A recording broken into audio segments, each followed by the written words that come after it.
7 தமிழ் பொறுப்பும் பொது நலமும். ஜப்பானில் பேரழிவை ஏற்படுத்திய சுனாமி தாக்கியதன் 4ஆம் ஆண்டு நினைவு தினத்தை அனுசரிப்பதற்கான ஏற்பாடுகள் நடைபெற்று வருகின்றன.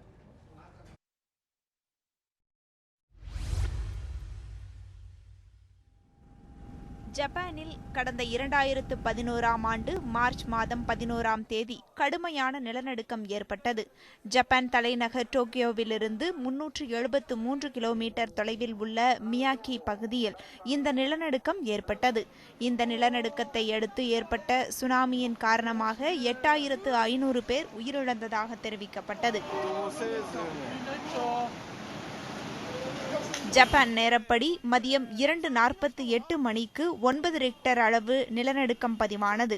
நிலநடுக்கத்தால் உருவான சுனாமி 13 அடி உயரத்திற்கு கிளம்பி ஜப்பானை தாக்கியதாக பசிபிக் பெருங்கடலில் உள்ள சுனாமி எச்சரிக்கை மையம் கூறியுள்ளது.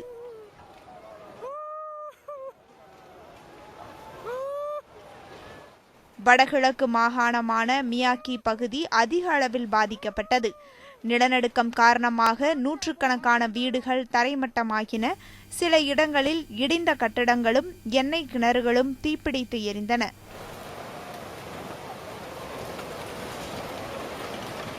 மியாக்கி தீவு பகுதியில் 13 அடி உயரத்தில் ராட்சச அலை எழுந்ததால் வீடுகள் தண்ணீரில் மூழ்கின. இதனால் விமான நிலையங்கள் மூடப்பட்டன. அணுசக்தி மையங்களில் எந்தவித கசிவும் ஏற்படவில்லை என்றாலும் புகுசிமா அணுமின் நிலையத்தில் குளிரூட்டும் சாதனம் பழுதடைந்தது. 5 அணுமின் நிலையங்கள் மூடப்பட்டது.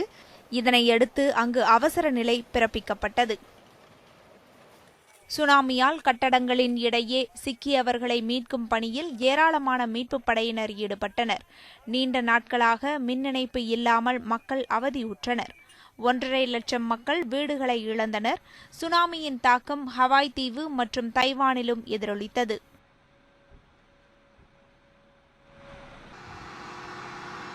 நிலநடுக்கம் மற்றும் சுனாமி காரணமாக சுமார் 18,500 பேர் உயிரிழந்ததாக தகவல்கள் தெரிவிக்கின்றன. சுனாமி பேரலைகள் தாக்கியதன் 4ஆம் ஆண்டு நினைவு தினத்திற்காக ஜப்பானில் ஏற்பாடுகள் முழுவீச்சில் நடைபெற்று வருகின்றன.